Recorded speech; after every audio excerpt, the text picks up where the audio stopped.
Hey, what's going on, everyone? Good morning. Welcome back to the Glassman's world. We're about to get started here. Working on this cool balloon. Uh-oh. We got a shadow here. So this is Myair, Flyair, which I guess I'm just going to get a shadow here. How can I... how can I show you?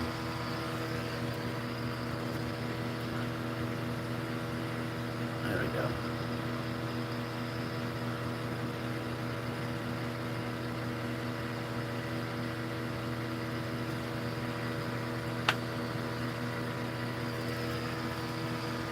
So we got a couple of those already made, as you can see.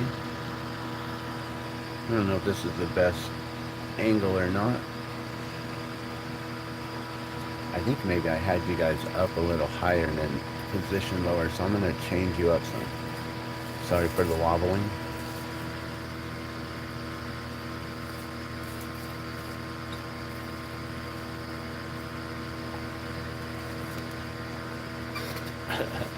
Hold on.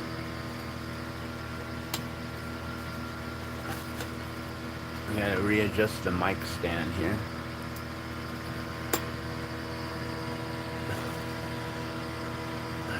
Let's see if that'll be a better angle for you. A little bit. Alright, so good morning. I don't know who's watching right now. Sorry about that movement and everything.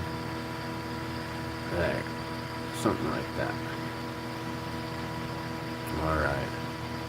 So let me, I'm going to turn on my computer here.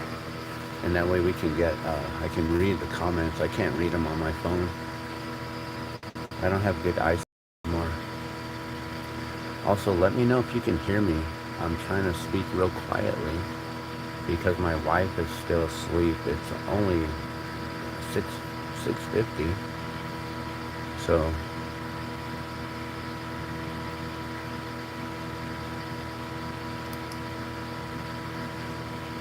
So yeah, please let me know if you can hear me here.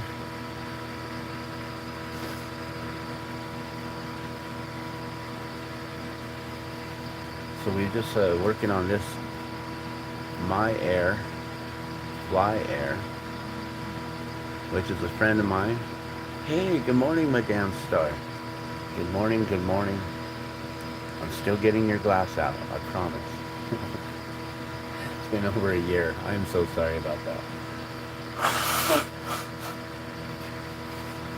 But you know what? That means you're going to get all kinds of cool extras. You know, and I should send it before Christmas. That way you have an awesome Christmas gift, or many gifts. Alright, so I've made 3 of these already. These are 2 more that I've created here. And I'll be making another 2 more this morning. So these take a while, so bear with me this morning. Maybe I'll only have you come along for just one of them. But these are pretty precise process with doing the custom work like this. If you look at the balloon, if you look closely, you can see that there's the black lines that come down. Those are the lines that I do at the end, and then in between you got blue, and you got like a little bit of purple. But then, like some of these, there's this one that's like blue here, and it's got a full line of purple next to the black. And then this one, it's got that purple and the blue on this side, and then blue and purple on this side, and then the black, and then it goes like opposite. So what I have to do is I have to like make these purple lines going around. Then I draw the blue, or wait, what do I do? I'm like, what do I do now? I do the purple first, then I draw the blue on top. So we're about to get started here. The only thing is the purple that I'm using, it's not the plum color that I want. It's a darker color. So it's not really the purple that I want. I'm thinking, well, should I go lighter? But then that's more of a periwinkle than a purple. I don't have the plum, but he was happy with it, with the way that I got it to him before with that purple. So I'm just gonna make him again, and hopefully he's happy with them. And then when I get actual real purple, we'll test those out, and we'll see if I might just have to remake some new ones or something for him.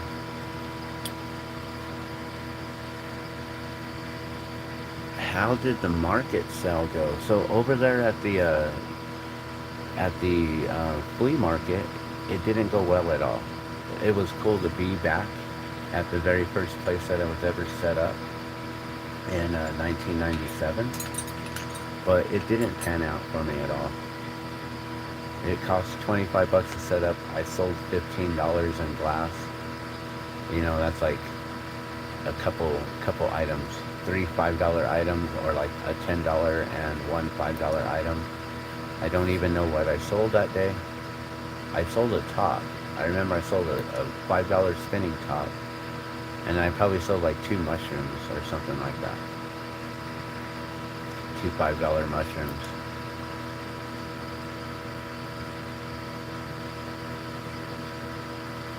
So the flea market didn't go well for me. Now, our market, the Sunday Nob Hill East market that we got canceled, that's interesting. You know, I was talking, I posted online that, you know, that the market, because of the pharmacy getting shut down just abruptly, you know, they didn't pay their employees. They didn't let their employees know they were shutting down. They just like shut down early a couple Sundays ago, and that was it. And now their employees have to wait to get paid through the bankruptcy settlement. Now, as far as we're concerned, we're not getting paid. We were actually paying to be out there.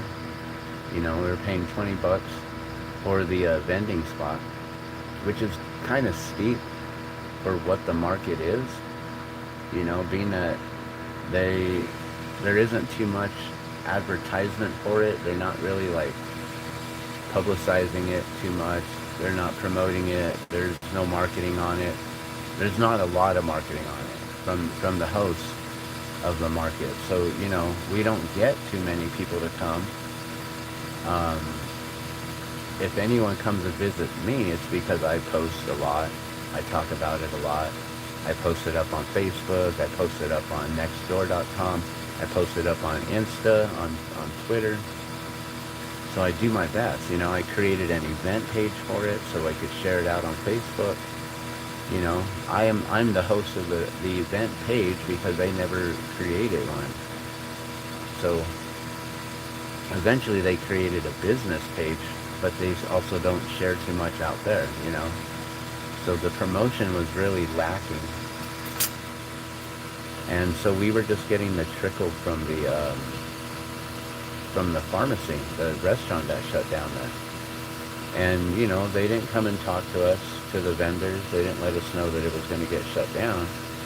We just got a mass message to all the vendors saying, hey, we're not going to be doing the markets anymore because the pharmacy shut down.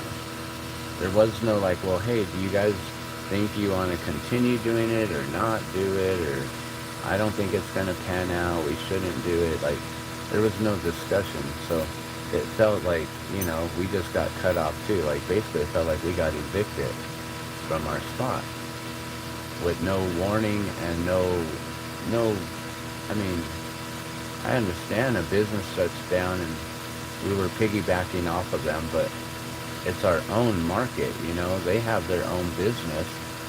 They have their own doors open right there. So I figured, okay, well, don't you want the market to be open to still promote your business being there? Unless they're just planning to shut it all down, you know. If they're planning on shutting it all down, then that's something that, you know, just takes a little communication to find out. That's all. So that market is no more. But what's interesting is I got contacted by a local news reporter, because it was a big deal for the pharmacy to shut down just so abruptly. And then she saw that our market got shut down, and she wants to do a story on it possibly. So I reached out back to her and I told her, well, if the owners of the business who are the actual hosts of the market, if they want this to be aired out and if they want to actually try to keep the market going, having a news report would probably help us to sustain us for a while.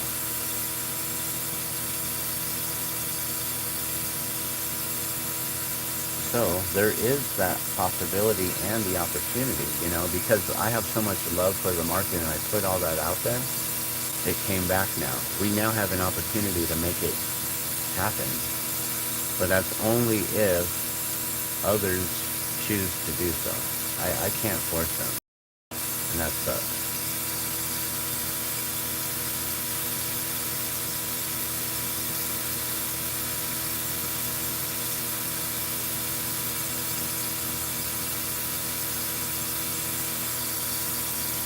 Alright, so this version is going to take some time. Like I said, this is maybe going to be 40 minutes to an hour on each balloon, and I might keep you here for the whole time. But I think that's really cool that the news reporter got a hold of me and wants to do an interview. I may just give the interview still and be like, look, we're looking for a new location. Maybe I can generate a new location for us if the owners don't want to keep it going, But it's so dumb to just end it so abruptly without even trying to see, can we draw our own crowd?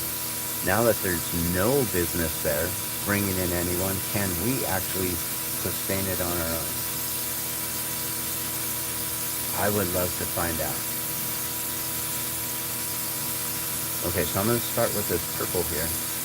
We're going to do the lines. We're going to wrap lines around this. Then we got to draw the blue specifically on the balloon in a certain pattern. So we're going to do this here. So right now, our market has been located at Central Avenue and Solano in Nob Hill in the Nob Hill East area, right? Nob Hill is a pretty good shopping area, and Nob Hill East is kind of on the outskirts of the central area of Nob Hill. Nob Hill West has a little bit more going on. That's where my friend Nasty Moth's shop is. That's where Buffalo Exchange is. There's a Walgreens down there. So Nob Hill West has a lot more going on. That's usually where they have the main stage for Summerfest. When we have our big concert event in the summer, which I shared that. I'm pretty sure I went live, but maybe not, because there might have been some live music playing. But I do believe that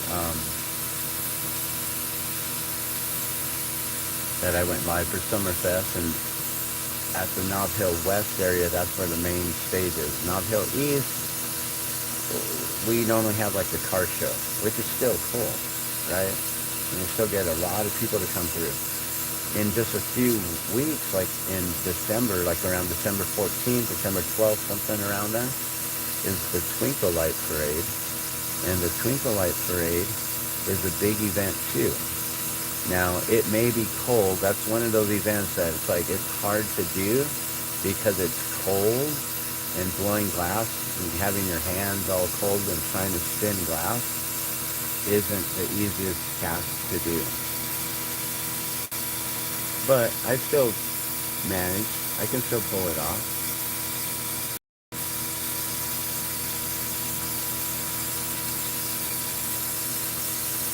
And so, you see how I pulled that stringer there?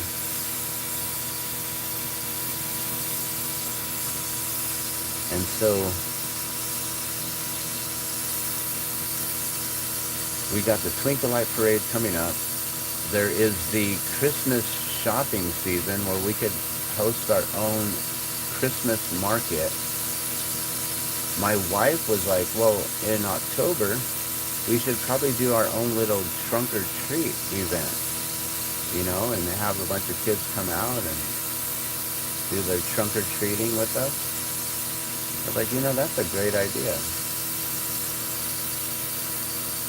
So we could have been working on that for the next week or so, but now we're completely canceled.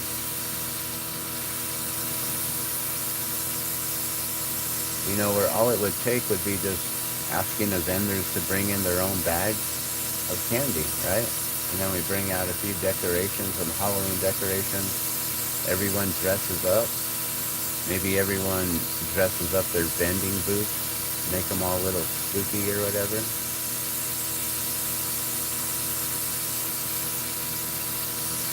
You know, we could have did a Halloween market coming up here.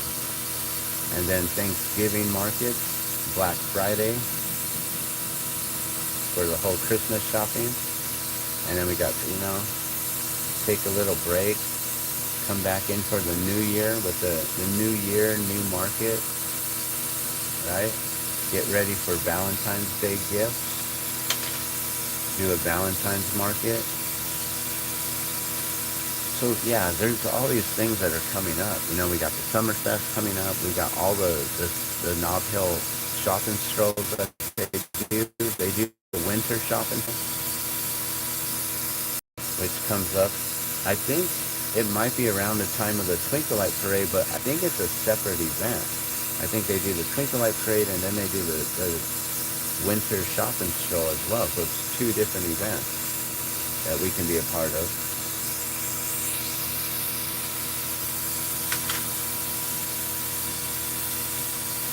Alright, now I gotta add the blue on top of some of these lines of purple. So we're gonna get this all melted down and I'll stretch it out. Pull another stringer here. We'll keep the balloon warm so it doesn't crack. You gotta make sure that this lower area here is really warm because that's where all the ends of color, where they all end. And so because they're not sunk in and melted, that's where the cracking can occur.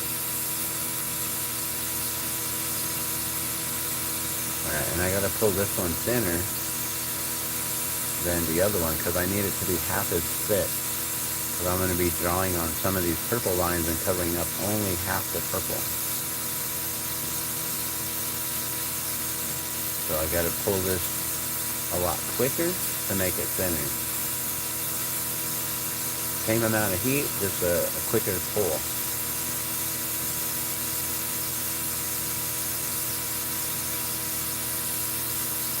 And I'll just do the same thing, just use the top of the balloon here, start pulling it, get it nice and thin. Maybe that part needs a little bit extra heat there.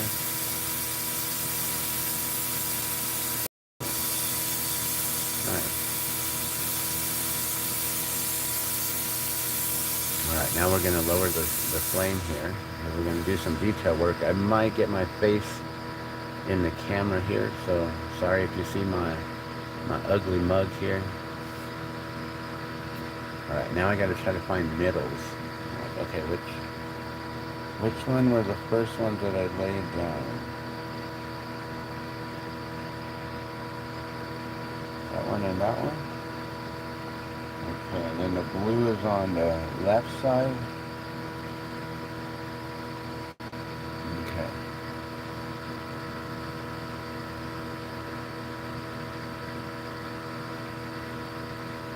Sorry, I don't know what I was just talking about. Besides the markets and stuff, like, I'm just hoping that we'll be able to still keep the market going. And if not, then I'm hoping that we'll be able to find someone else who would like to host us vendors. You know, because the thing is like, we've been all together for the last few years. Not all of us have all been there for 2 years. I've been there for the whole 2 years. I've been there helping our friend. She wanted to start the market. We met her at another market, so she just wanted to continue doing something at her new place of business, the new location. It made sense. Okay, now I gotta go opposite. Okay, so I gotta go long, then short. I go on this side, go long. And I gotta add the one on top on the opposite side.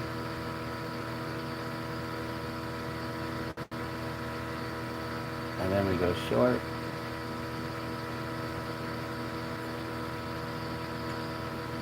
And then the one opposite, which then that's a longer one. So what I'm doing is I'm drawing these lines on top of the purple here to cover part of it with this blue, so then we can mimic the pattern. And the pattern is interesting.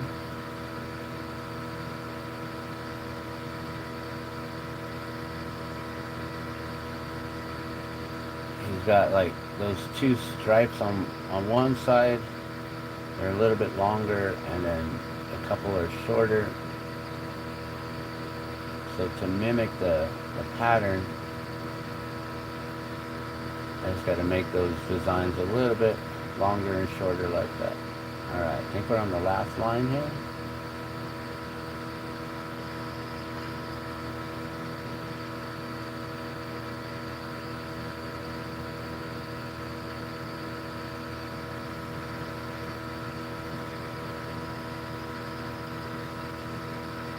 Yep, and then that's the first line right there.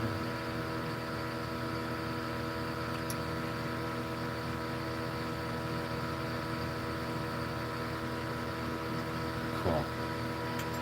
Alright, so now all the purple and all the blue have been laid down. So now I have to go in between these lines, and I got to draw the black. And then that'll create all those lines in between.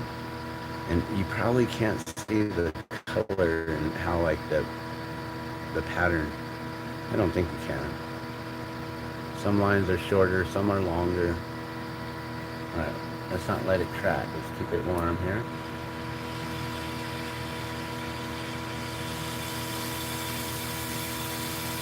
So, as I was saying, we got a lot of events coming up.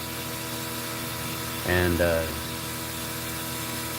you know, if we don't do the Sunday market, like I was saying in the stream yesterday, to me, it was just because I made a promise that I would be there. And so I was always there every Sunday. I was committed to it. It wasn't about because I was making all kinds of money or whatever, you know.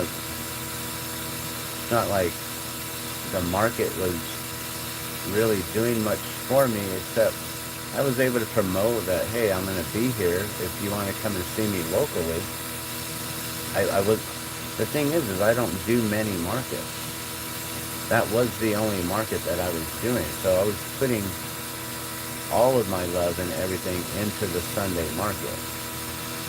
So, you know, when it gets canceled on me, and I've been putting all that time and energy and love into something like that, you know, it did affect me in a way that I wasn't expecting that to just occur like that so abruptly.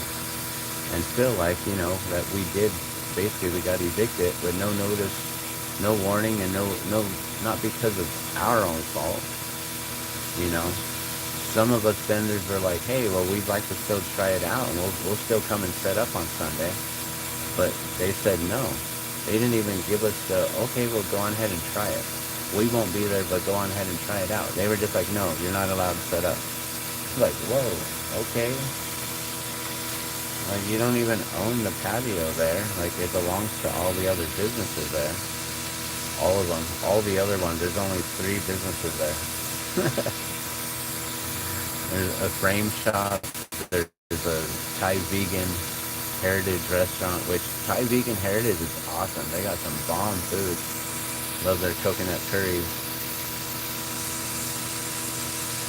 So, I mean, before we came in and did that market, 7 Clover, a dispensary, was there, and they used to do the 420 events there and the 710 event. So they had those two cannabis events, and they would do like back to school events, and they would do like anytime that there was the summer fest or the shopping strolls or the twinkle light parade, they were hosting the markets there. So when Seven Clover kind of stopped hosting markets, and then eventually they just like shut down just abruptly too, there's a lot of businesses in Albuquerque that are just shutting down abruptly. You know, and some of us are doing our best and trying to make things work out and to keep things afloat. I know that times are tough.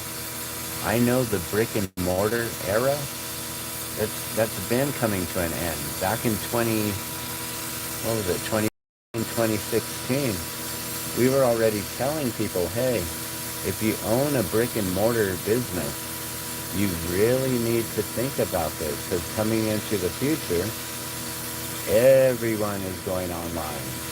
Everyone needs to have an online presence, an online shop. You can't survive with brick and mortar alone. We've been saying this for 10 years now. So for anyone to think that they're just going to be able to survive with just brick and mortar alone and not have a website, have no online presence or anything, you know, they're highly mistaken. Business is really different these days. We are definitely in the realm of cyberspace and launching businesses into a whole new a new frontier. You know, not a final frontier, but a completely new and different frontier. Brick and mortars can work, but you have to pair it up with the digital realm. That's why I'm here. That's why I'm on YouTube. This is going to generate people to know that I'm a glass blower. It helps me to promote the things that I do, promote myself, show people how long things take, you know, so they know that they are getting their money's worth, their value.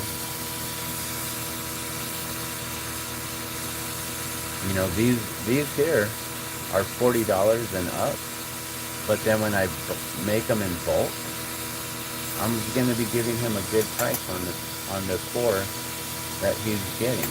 So that's 5 of them that he will have purchased now from me. And so I'm definitely, and also I consider him a good friend during Balloon Fiesta. You know, him and I always connect and always, we always just hang out and talk. This year, I didn't see him as much as normal. I was just kind of busy hanging out with our crew and stuff and doing our own thing. So I saw him, I think, twice, 2 or 3, maybe 3 times. You know, we hung out one day, and then I was telling my son that I was introducing him to him. I was like, yeah, this guy got some of my glass marbles and probably some glass balloons. And he's like, no, I don't have any of your glass balloons, actually. I'm like, wait a minute, you don't have the glass balloon yet? Like, we've been talking, knowing each other for how many years now, and you don't have a glass, like, okay, you're waiting for me to make your specific balloon. You don't want a generic basic one. I was like, wait a minute, what balloon is yours again? He gave me a card. These really cool balloon cards here, they come in handy. For me, these balloon cards, they mean money. It's business, you know, that's their custom request. They give me a card, it goes into my pile of balloons that I've made over the years.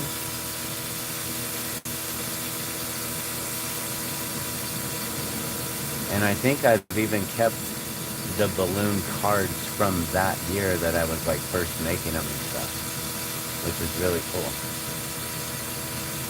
And sometimes, you know, they'll be like, hey, will you make me my balloon, but instead of giving me a card, they give me these really awesome balloon pins. They're just like little lapel pins. You know, they got little needle on the back with the backing. This is the very first balloon I ever made. for someone, a custom request back in 1999. This is Cutie Dink. This one is one of the most special balloons to me. I love this balloon, Cutie Dink.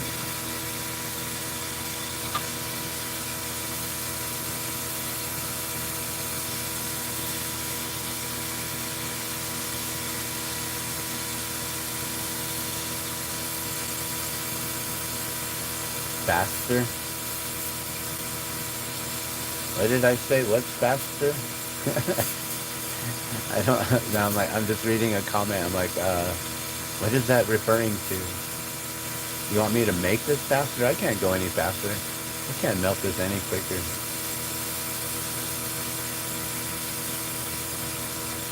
So right now I'm melting these lines in, and then we're about to add that black in between. I had to pull all the top up right there. And now I'm going to bring these lines in. And we'll get all that in between.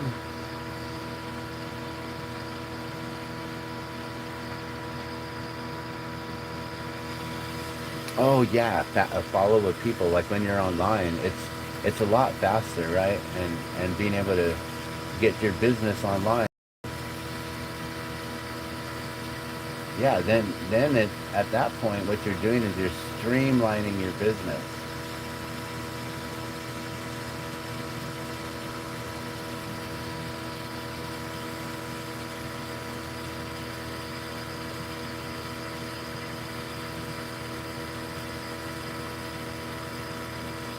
So, I don't know. I would just think, if you own a brick and mortar business, you would want to do anything and everything to help push it and promote it.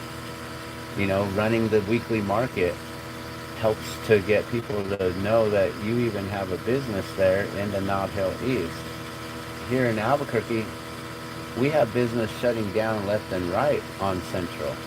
And that's where we're at, Route 66. Now, I know what's going on. I understand that there's this big old thing called the Great Reset happening. And the Great Reset is allowing for the policing to get lax, right? Like we already had this whole defund the police, right? And this whole like Antifa things and all this stuff that's going on, right? And what's happening is that the non-policing is happening on purpose in order for businesses to be forced to get shut down so the city can come in and acquire these properties and then decide that they're going to redevelop them for this and that, which is for right now affordable housing, and they're going to start bringing in new businesses. Right now they're revamping all of San Pedro and San Mateo and between Central and Lomas. And so the Great Reset is creating this. So now where a lot of people are going to make all kinds of money, you know, the developers and things like that, they're going to come in, the construction crews, all of them are going to come in, they're going to make all kind of money building a new system. They're resetting what's been going on. And I don't know if everyone's paying attention to these things or not. But, you know, this is the Glassman's world, and I try to share these things with you guys because I'm paying attention. And so I try to get you guys to also understand what's going on with the Great Reset. All of this is by design. Everyone's thinking, oh, our city's going to hell. It's like, well, it's going to the Great Reset. also known as hell. But the thing is they're going to reset all these systems. So then new systems will get implemented and put into play. It has to do with the whole new digital realm and AI and this whole information database mining, which information and data is the new gold. It's the new gold rush. People are making so much money off of this information, off of your own public information and things like that. Knowing what you're into, your algorithms, helps to sell you on what companies and what businesses will promote to you and things like that. So yeah, 10 years ago, we talked about how the brick and mortar businesses are pretty much done unless you got a plan that's going to allow you to do both. And if you don't got a plan to do both, then you're going to struggle with paying rent. And there is no ifs, ands, or buts about it. You are probably struggling with paying rent if you don't have an online presence. If you don't have some sort of residual income on the side to help you make money while you're making money physically, if you don't have any way for people to purchase things from you when you're sleeping, and then you just like ship out things whenever you wake up or whatever, if you don't have these paradigms set up, you are going to fall behind. We're moving in the age of the information and digital realm and things like that. I don't think there's ever going to be an AI robot that will ever be able to do what I do and replicate hot air balloons like I do. I don't think so.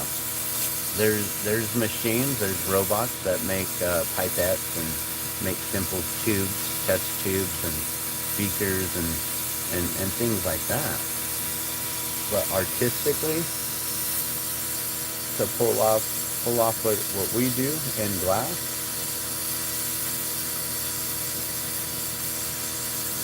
I don't ever see that happening. I know that there are different trades, there are different industries in this world that will never be replaced by AI.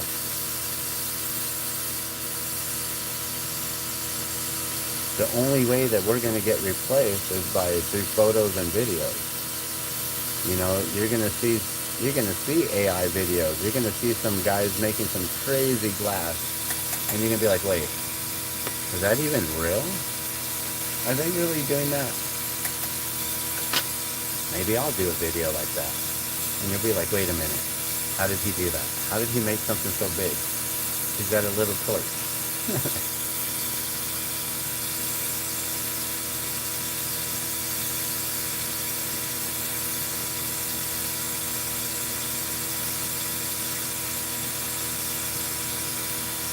More people follow where. Sometimes you have like 400 people watching at once. Yeah. It's possible that I've been shadow banned because of all the things that I talk about. It's possible. When I was on Facebook, I used to have hundreds of people watching me, not thousands. I never got up to, like, I maybe got like 1,000 people watching at once, but it was always like hundreds of people. And then they started slowly like bringing in the AI algorithms and things like that.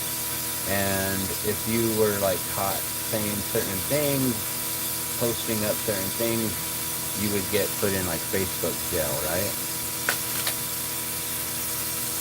Oh, you're talking about TikTok. Yeah, I still ain't done no TikTok yet. I'm kind of weary about TikTok because of the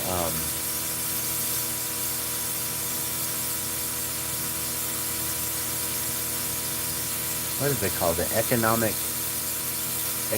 times, the economist report. So if you follow the economist report, you'll know what they're planning to do with the world globally. What businesses are going to come in, what businesses are going to go out, what issues are going to be at hand, which countries are going to be fighting over what.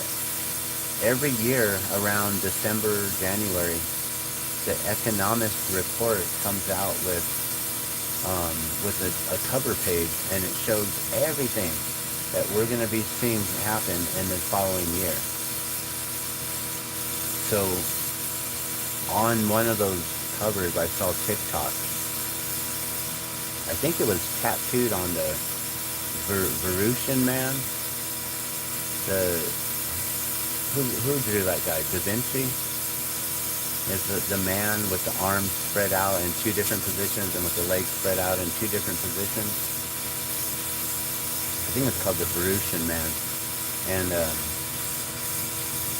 on him was tattooed TikTok, which means that they were going to utilize TikTok in a way for something or another. And I think what it is they're ushering in AI, and so now they're utilizing TikTok, and they're utilizing all of these platforms, video platforms, as a way of introducing new artificial videos that are going to be hard to discern reality from illusion and from fiction. That now we're going to be living in a world full of fiction, and we're going to have a hard time discerning truth. And they are rewriting history right now and creating their own truth, their own narratives, and things like that. It's one thing that I've understood about the Mandela effect, is that the Mandela effect is just simply a very advanced, highly advanced AI system of alternating the reality. But it could be so advanced that it might actually be like getting in depth within our minds and actually playing tricks on our minds and the things that we see, maybe extracting thoughts and dreams and stuff like that, the MK Ultra kind of stuff. It's really interesting.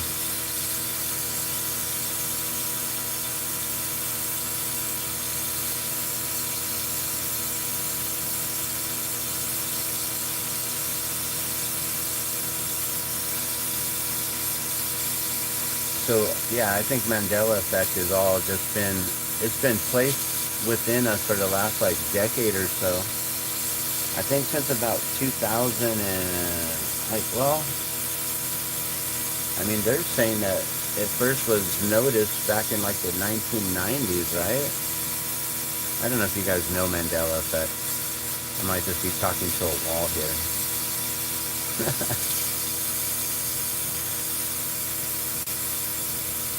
The Mandela effect had to do with a classroom.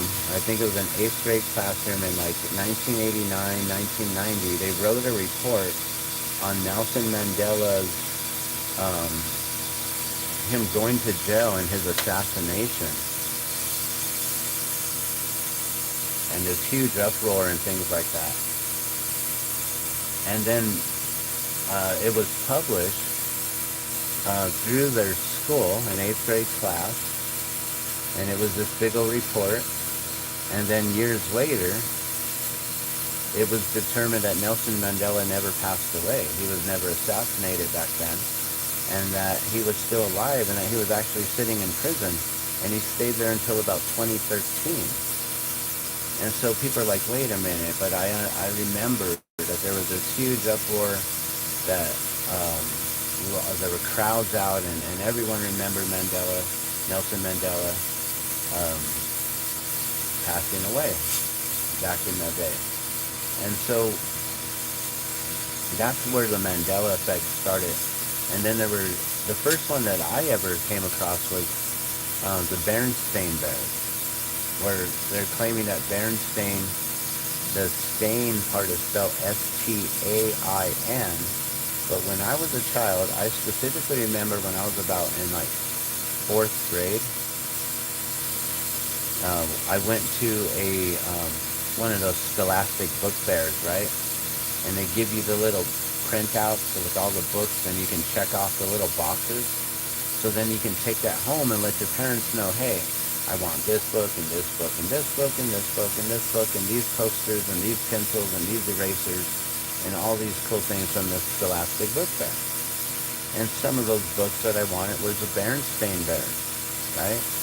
But I didn't know how to pronounce Berenstain. I didn't know if it was Berenstein, Berenstein. because of the E-I-N and not A-I-N. If it was A-I-N, I would have always just pronounced him Berenstain. But now I'm like, well, is it Bernstein? Bernstein? Berenstain? So that was the first Mandela effect for me, was the Berenstain Bears. And I was like, wait a minute, what? And then the second one that stood out for me was the whole Star Wars one with Vader. When I think it was in what? Was it in The Empire Strikes Back? When he tells Luke, "No, Luke, I am your father." And he says, "Luke, I am your father." But now you go back to the movie, he doesn't say Luke anymore.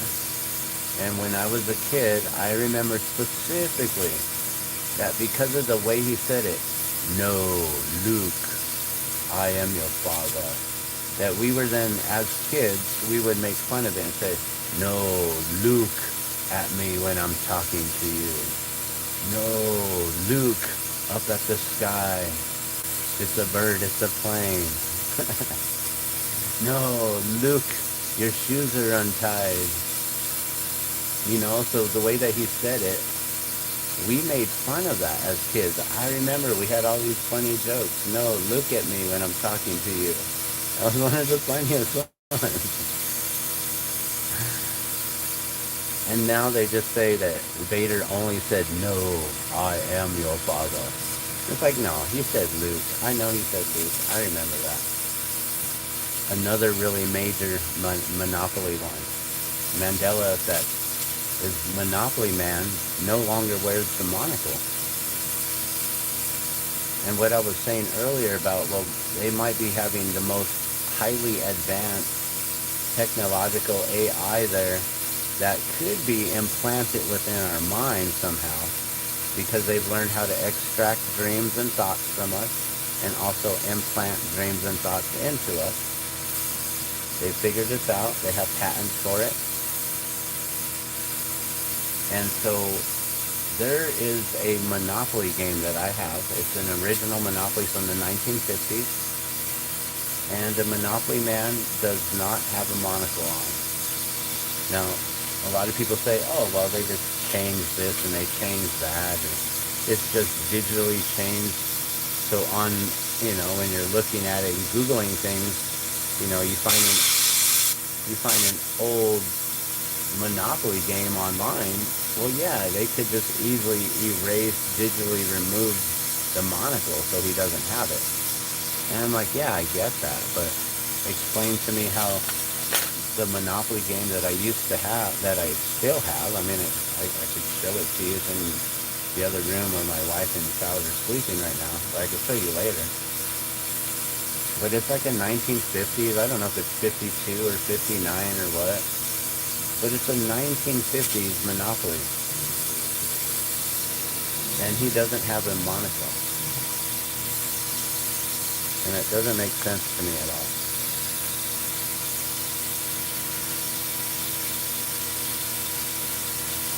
Oh, what are you making for us? What you cooking us? I'm hungry. I've been up since like 4 o'clock this morning. 3. I don't know when I woke up actually. But I've been up for a while. And I am hungry.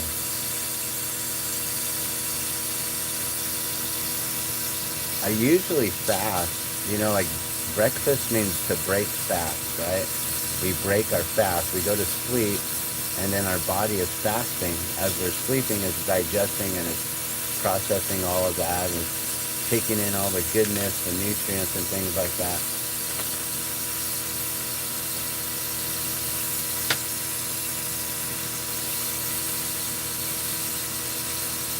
So we break our fast every morning, or we have breakfast. And usually, I break my fast for a while, or wait until about lunchtime, and that's usually when I eat. But I've been trying to get a little bit more into eating sooner. I need the energy for when I'm doing yard work and stuff, so I tend to like take a snack, have a banana, maybe have some oatmeal, Maybe I'll just do simple peanut butter toast. Just make toast and then put peanut butter on it. Which was the first thing I ever learned how to make when I was 5 years old. But I would broil it in the bottom broiler in the oven. Well, the broiler, the bottom, the lower part. Not the pan drawer, but that used to be a broiler back in the day. And I would put some peanut butter on some toast, and I would just heat it up. And that would be my peanut butter toast. And it'd be so liquidy and gooey and go everywhere.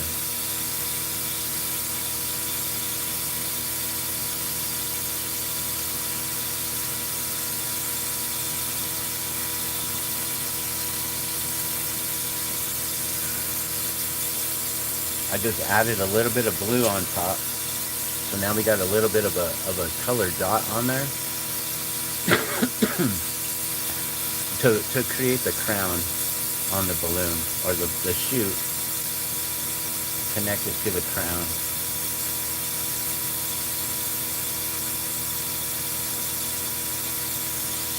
And just round that in there. Use the paddle to just help bring that all together.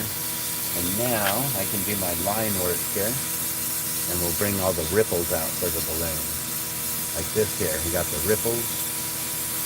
So now we're just going to add the clear glass on top of all these colors. And as long as they don't get twisted or anything like that, then it should work out good. And this has been almost an hour.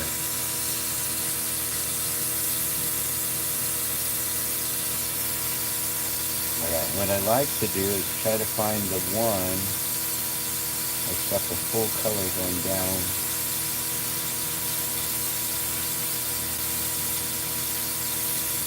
Okay.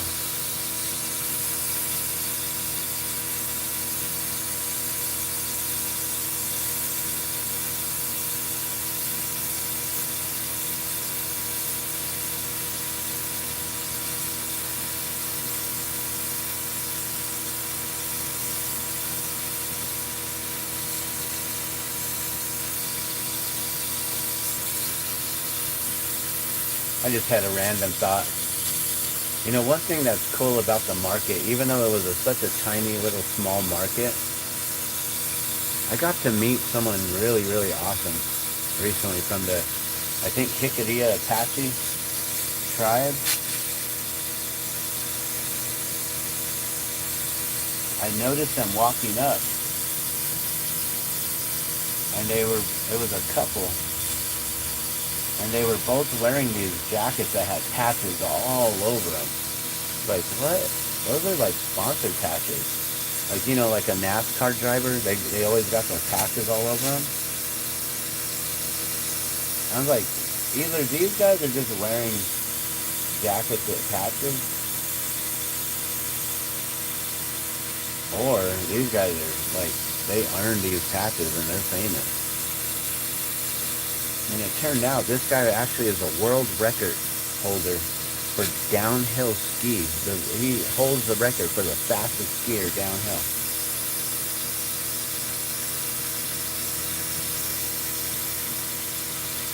Mr. Anderson. Look him up. I believe his first name is Ross Anderson.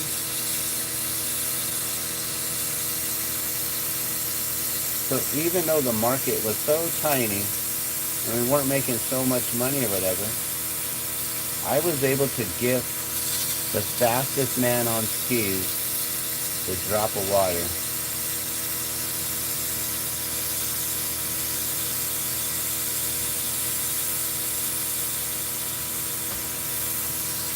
Which I think is way cool.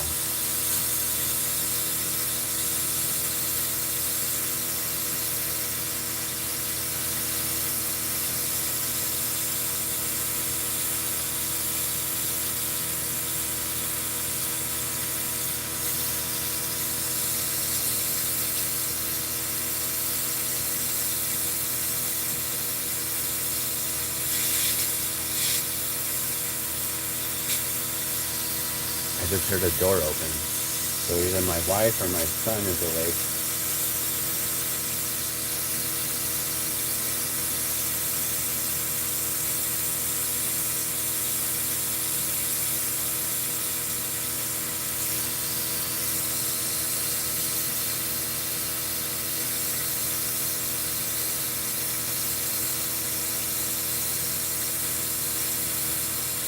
He was one of the last few that I gifted. We're now at 3,877. Can you believe that? 3,877 water drops that I've made with my own hands and gifted out.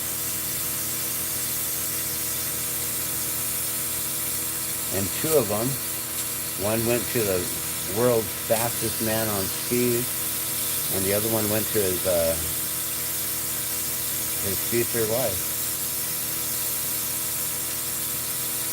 His fiancée. The future Mrs. Anderson.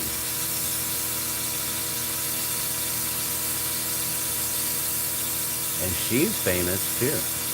I'm like, wow. She's pretty known. World class bodybuilder.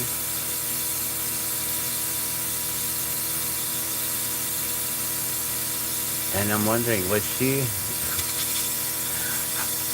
the one? No, she wasn't the one. No. I was gonna say she's the female slap slap champion. I met actually a female who she does those slapping competitions.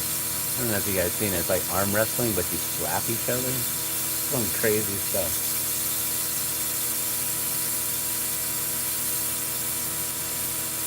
I forget the guy's name, but she's married to him.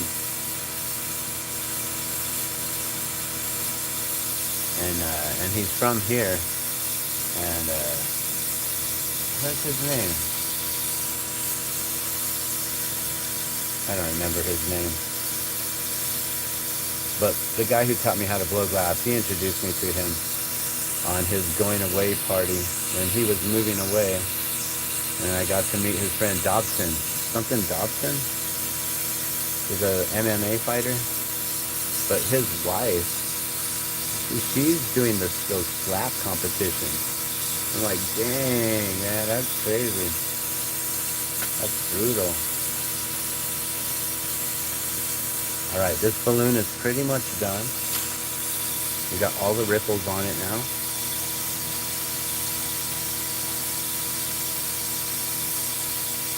All nice and rounded on the top. And then we just got to pull the bottom part, pull it off the rod, and that'll taper it.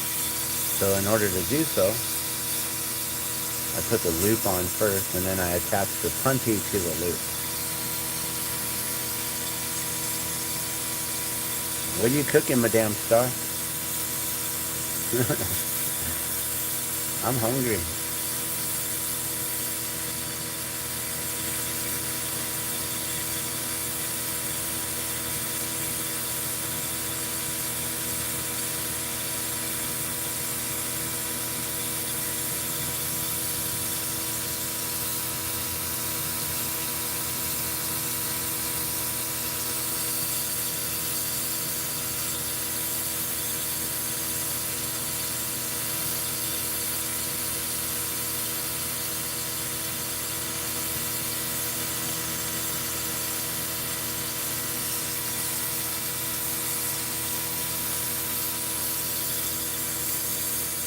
Alright, I might let you guys go here. I think my family is starting to wake up. I don't know if I have time to make a second one before I got to get my daughter. And then I got yard work. So I may have to wait to make the last one for the order here. But we're getting close. I got a few orders for glass balloons right now. I'm basically marketing them out and letting people know that I will be doing glass balloons year round from now on. So if you have a special hot air balloon that you want to have replicated into a glass necklace like this, go to my Facebook page, Glass Balloons or Glass Hot Air Balloons. I don't know which way it comes up for you, but it comes up both ways for me. Glass balloons, glass hot air balloons. And it's a page, not, so you want to look up pages, not people, not groups. So search for pages, and then you should be able to find glass balloons. It should have an image of our balloon with a photo with a glass balloon right in front of it.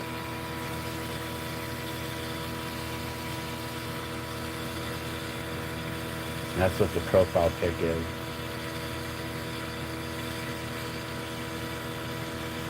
Alright, and this is one of the most important seals to do is the loop. Making sure that the loop is nice and fused properly to this. So that way it's as strong as it can be. It's still glass, it can still break. You know, the wearer really needs to take care of their glass. Treat it like gold or diamonds.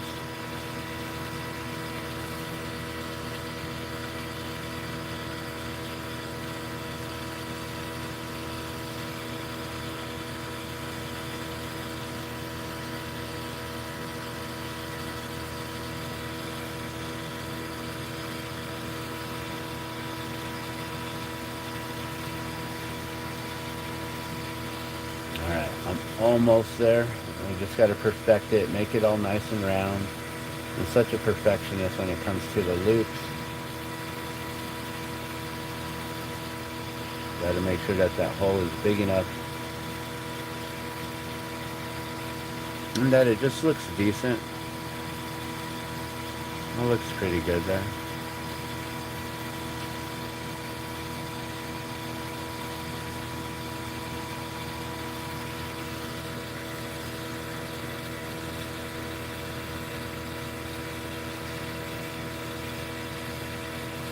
Looks a little pointy for me, so I'm going to just melt it down some, just some. Alright, and now we're going to take this whole thing off the rod here. So this is called the flame cut. And it's going to slowly heat up the rest of it here.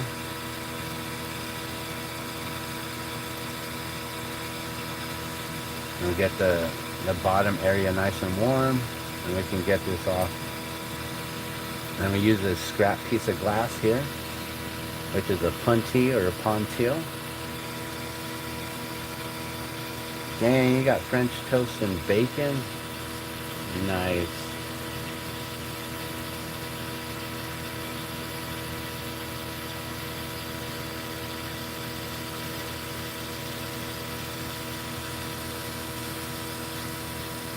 I do love me some French toast. It's been a while since I've made French toast.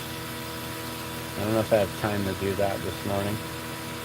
But we got a ton of syrup. It's not the greatest, it's a log cabin. Normally I try to get the 100% maple syrup, grade A. But that stuff is expensive.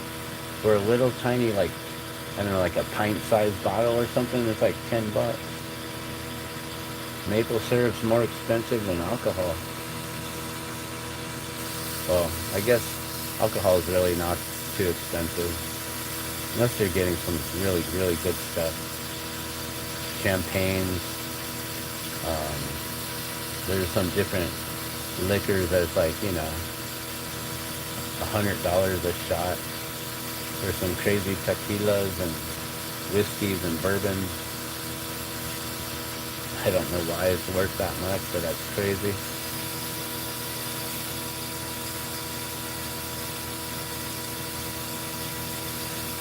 Oh, awesome. You have a beautiful day. Take care, Madame Star. I don't know if you're leaving or because I said I'm going to be going. But I hope you have a beautiful day. And just so you know, Madame Star, I am going to get this stuff out. It's going to get to you before Christmas, and maybe even a little bit before that. And it's going to have some extra goodies and stuff.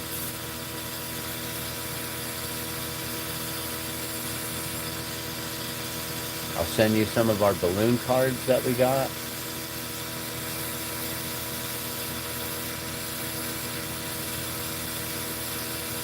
Maybe even send you one of our balloons that I make of ours. Oh, why did I do that?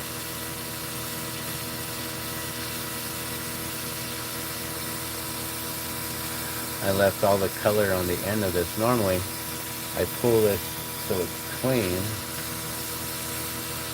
And we start with clear glass, so I don't have to worry about cleaning it up on the next one. Alright. Ow! That was hot. People ask me, do you burn yourself a lot? I'm like, yeah, maybe every day.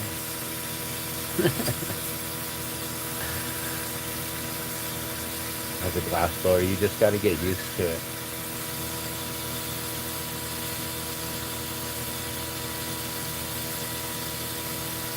Oh, I heard about that. That food stamp. So yeah, we actually, my wife, she's on she was on disability until they decided to audit everyone and they took that away from her. And she needs it. Like, she's disabled. She cannot work. She can barely, like, make herself breakfast. She can barely get out of the bed sometimes. And so yeah, I've been paying a lot of the bills, but thankfully, she still gets a little bit of financial help. So she gets food stamps still. And we're prepared for all of that that's going to happen. See, the cool thing is that we understand what's going on in this world, and we're paying attention to the World Economic Forum and the Great Reset and everything that they have to offer, right? All those fun little agendas that they're doing on us, right? So we're paying attention. I'm actually, recently I've been getting rid of extra food because it's expired. We basically had a bunch of food that we stored from the whole COVID time, and all those foods are now expired.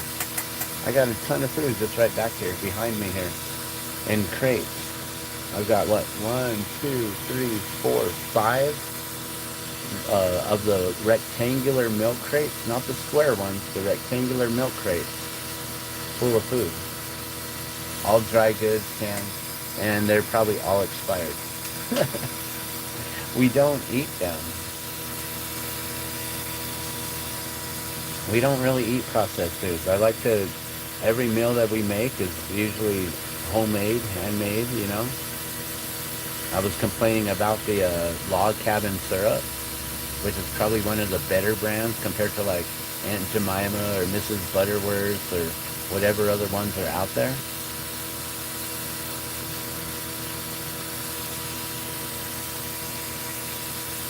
Log cabin's probably better. But it's not like the ones that we pay like a bunch of money and it comes like straight up from Canada or somewhere up north. Alright, so now I'm putting the skirt on. So anytime that you're by a balloon and it takes off, just remember you're looking up the balloon skirt. So don't do that. Just kidding. So the balloons have a skirt or a scoop on the bottom of them. And so they'll usually have them in different colors. This one has a black one. That one also is kind of black or a darker color. Yeah, I think that one's black. Ours is a dark orange, but it's a little darker than the orange that's used in the patterns. It's just a slight darker color. And maybe because the fabric is different. That's like the Kevlar fabric compared to the ripstop that the balloon is made from.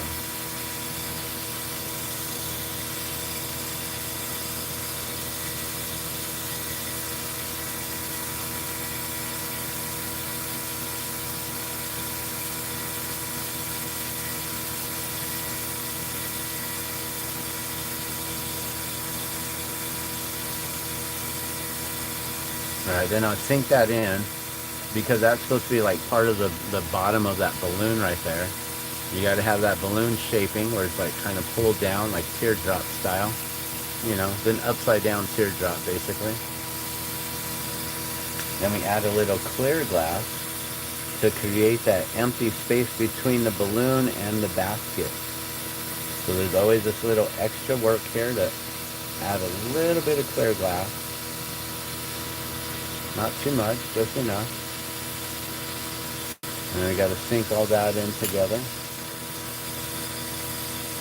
And then usually I'll have to give it a slight pull.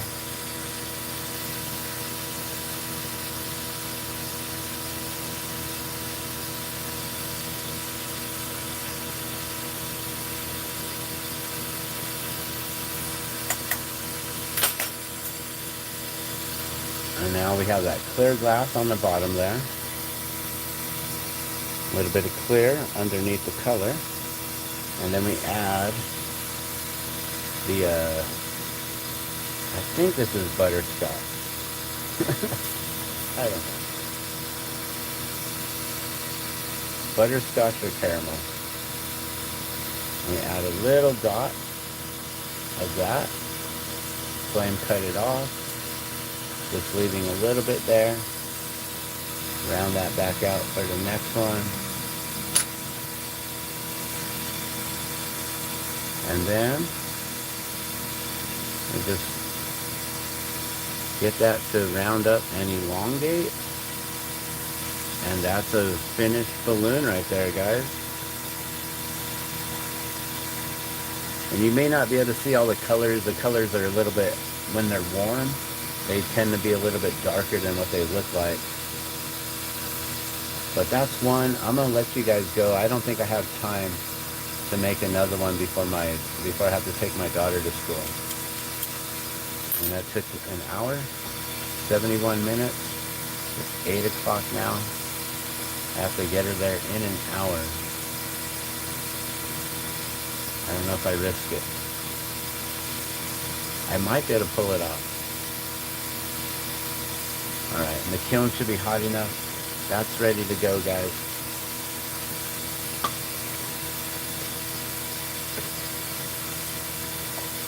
Alright, well that was the Myair Flyair hot air balloon right there. We just replicated it. That's the third one in the last couple days, and by the time we're done, it'll be number 5. He ordered 4 more after the first one. So, and basically I'll be doing them 3 for $100, and I'll probably throw in that extra one for like just 20 bucks, 20 or 30 bucks, I don't know. It's like 120, 130 bucks for 4 of these custom replicated. I know I can be charging probably close to $100 each, but I like to keep my glass affordable. I know not everyone's rich, and those who are rich, they're welcome to give me big tips if they want. You know, they can give me $100 each if they want.